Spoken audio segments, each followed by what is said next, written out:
Kathianne Lewis here, and it's time for your faith lift. And I really want you to have the best year of your life so far. I hope that you soar in 24 because I want that for myself. Therefore, if I want it for myself, I must want it for everyone.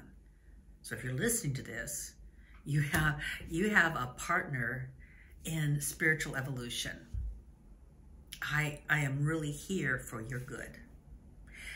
So let me get something clear, because I'm still into this January new thought, new idea, new self, new start kind of vibe.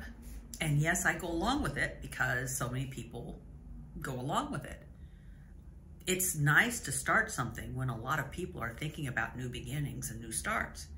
However, that start isn't about remaking ourselves because we're already good.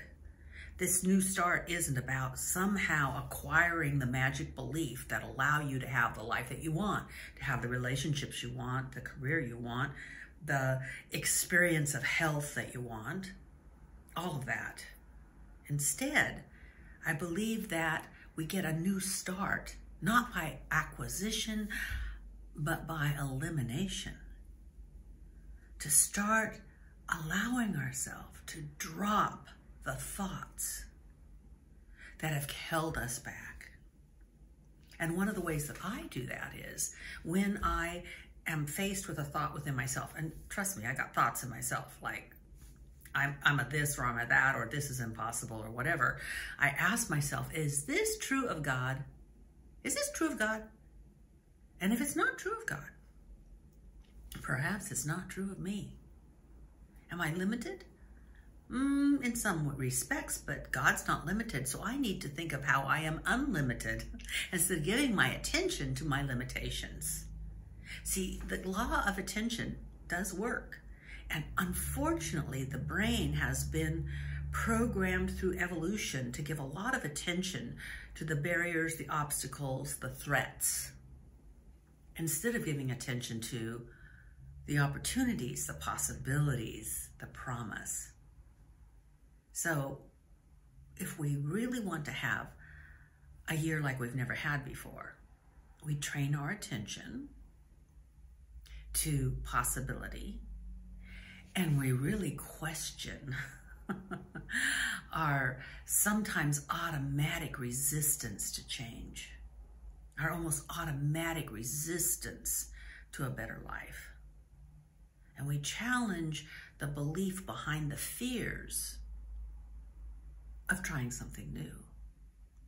We challenge those, and we just say to ourselves, is this really true? Is this true of God? If it's not true of God, as an expression of God, it can't be true of me, and things begin to drop. I was just thinking of our theme for the year, which is I will soar in 24. And I think of a hot air balloon, and the hot air balloon is ready to go, but it's got a lot of weight.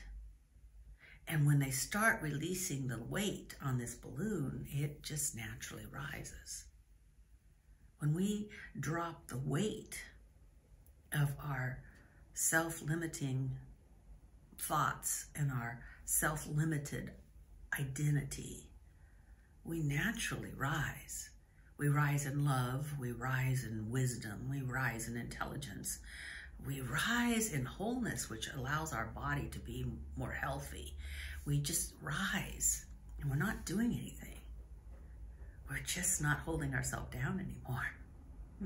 So think on that, my friends. I know it's a lot to chew on, and really take this in. Take this in and work with it inside yourself. What is a thought that keeps me anchored to my past? And what's at the core of that thought? What belief is at the core of that thought? And then ask yourself, is it true of God? If it's not true of God, might not be true about me. Try that on, my friends. Bye for now. There was a time in my life I thought I had to do it all for myself. I didn't know the grace of God was sufficient. Didn't know the love of God was at hand. Now I can say, if you are discouraged, struggling just to make it through another day, you got